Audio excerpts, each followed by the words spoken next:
We have breaking news out of Syria this morning. There's new video from eastern Ghouta, that's a suburb of Damascus, showing several people Syrian activists say were attacked with a suspected chemical agent. Dozens have died, and local doctors say those numbers could go up. Now, CNN cannot independently verify these videos taken by anti-government activists and doctors, but we have to warn you that the video you're about to see is graphic. Now, if you don't think you can take it, look away if you don't want to see it. الله أكبر مدينة دوما الله أكبر استشهدوا جراء قصف. I know it's so hard to look at. These are the men, women, children of Douma lying on the floor.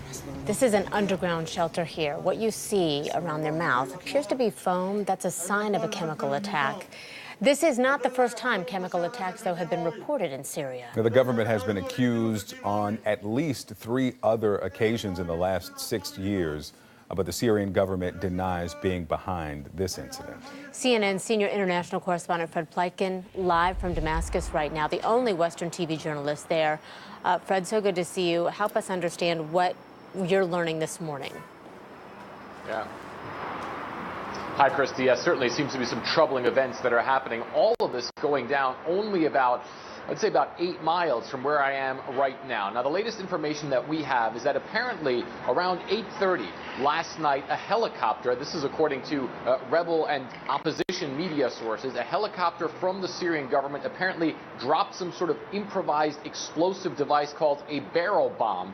And then after that happened, many people in that eastern Ghouta region, specifically the neighborhood of Douma, came down with respiratory problems. And then you had those many casualties, with the opposition saying that dozens of people have been killed. And as you've mentioned, they expect that the death toll is going to continue to go up. And that's also shortly afterwards that we found or got those videos that then came out of those people with those respiratory problems, of doctors trying to help them, and of general what seemed to be panic in that area. Now, again, we can't independently verify those accounts. We can't independently verify those videos. And certainly the Syrian government has come out in a very strong way denying these allegations.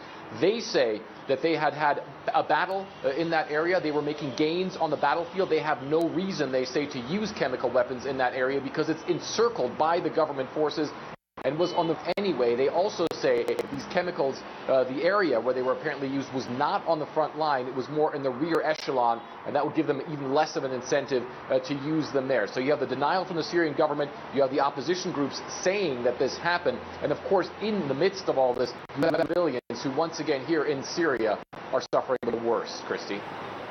And Fred, of course, as you've mentioned and I've mentioned, this is not the first accusation and denial of use of chemical weapons, and of course part of the broader civil war that's been going on there for years, and hundreds of thousands of people killed, and the difficulty and for the U.S. to come up with a strategy to deal with it. I want you to listen to what retired General Mark Hertling said just a few minutes ago about the U.S.'s problem here.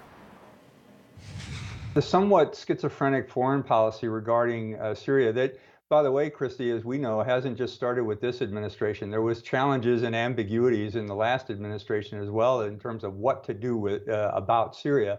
It seems to be more problematic today than it was even if we go back a week ago, because of what President Trump said about wanting to pull out as fast as possible, about the obvious contention that there existed between the State Department, the Department of Defense, the Central Command, saying they were, in fact, increasing the number of troops in Syria. And Fred, most people agree that there's no military solution there, but it appears, as the general says, that the world's getting further from a diplomatic solution there.